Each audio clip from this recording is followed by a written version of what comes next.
holds on Merlin. This is the starting left hand,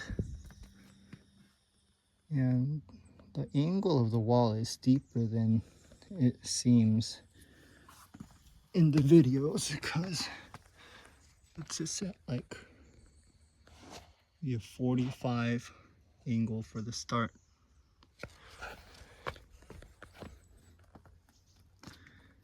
But if you get low on it, the left hand start is pretty good.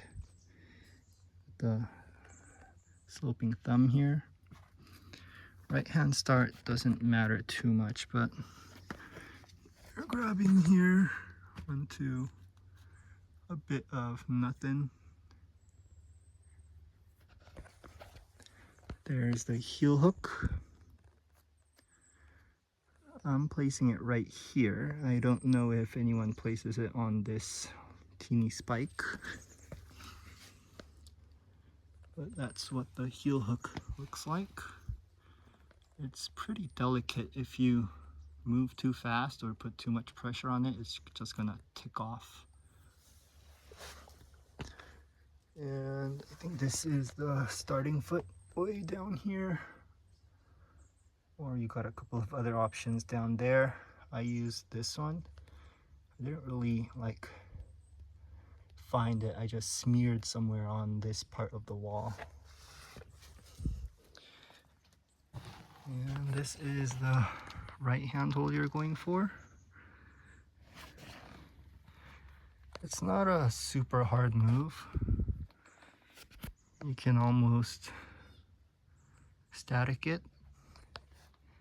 You have to really precise because this part of the hold is missing. It's like a missing tooth right here. So your index is good and your ring finger and pinky are good, but the spot for your middle finger is missing. Kind of looks like that. It's kind of strange to pull on it because I think most people are strongest in their middle fingers, and since that's missing, you just gotta wiggle your finger in there as much as you can, and it still doesn't feel that great. Always feels like there could be a better grip. But you lock off on this hold and do a big cross over your head to this crack. And if you get it from the right side, it's almost full pad. I would say between half pad to full pad.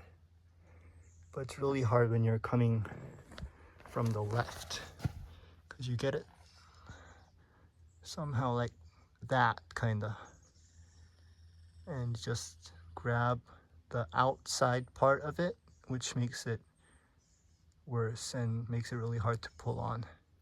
And once you have this left hand, it's hard to readjust. So locking off with this weird right hand is pretty crucial.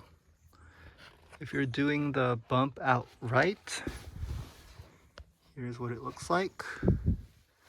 It's a fairly good hold actually. There's a bit of ink cut in it. It's very textured, but if you hit it and don't stick to it, you're gonna lose a lot of skin.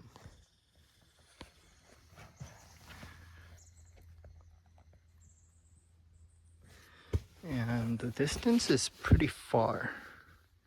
If you're gonna use this hold, you gotta bump your left hand from this good start to the bad start, and that's pretty sloping. So I found it really hard to pull on and engage.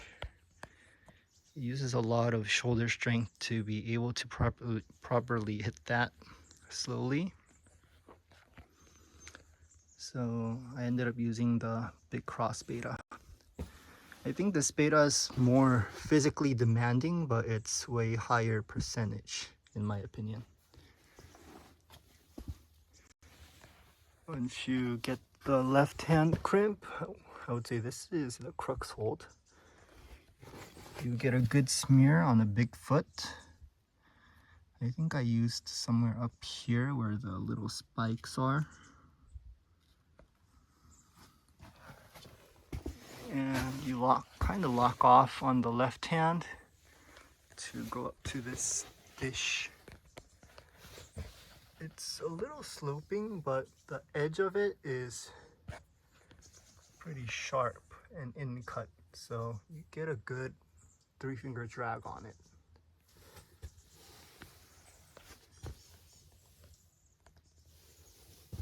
Once you have that, you get your left foot up to your right hand slot crimp.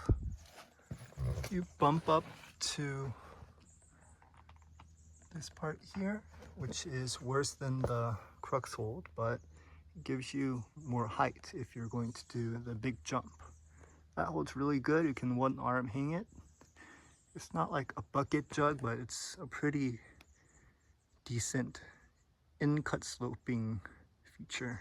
It's very comfortable to hang on. So for this hold, you can see it's not very good, maybe half pass, maybe less, kind of sloping, but it's not too horrible. If you don't want to do the jump, you can use that pinch right there. I haven't used it, so I don't know how it feels, but it looks really cool with that thumb hold there. The hold itself doesn't look too bad. It's not in cut, it's just flat, and I think there's a chunk of it missing for the index finger. Kind of similar to the chunk we were missing on this right hand hold.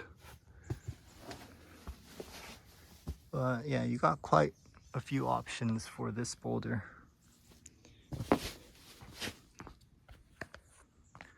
So there's the start. You go here, big cross above your head. You go to the sloping dish, bump, and throw it to the top.